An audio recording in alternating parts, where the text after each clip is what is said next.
ভাবুন তো, জান্নাতে এমন একটি বিশেষ দরজা আছে যেখানে শুধু একদল মানুষই প্রবেশ করতে পারবে, আর কেউ না। আপনি কি জানেন সেই সৌভাগ্যবান কারা?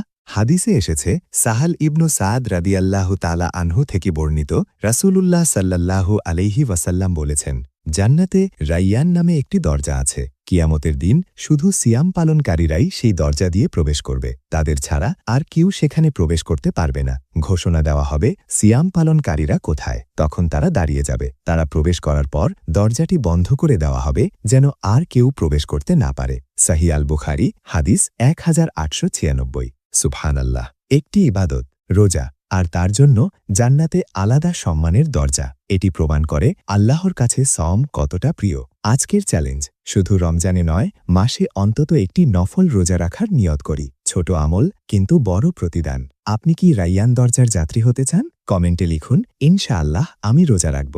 আর ভিডিওটি শেয়ার করুন যেন আরও মানুষ এই সুসংবাদ জানতে পারে। আর এমন আরও সুন্দর হাদিস ও ইসলামী গল্প পেতে চ্যানেলটি ফলো বা সাবস্ক্রাইব করে বেল আইকন অন করে রাখুন। আল্লাহ আমাদের সবাইকে রমজানের সিয়াম পালন করার তৌফিক দেন। আমিন।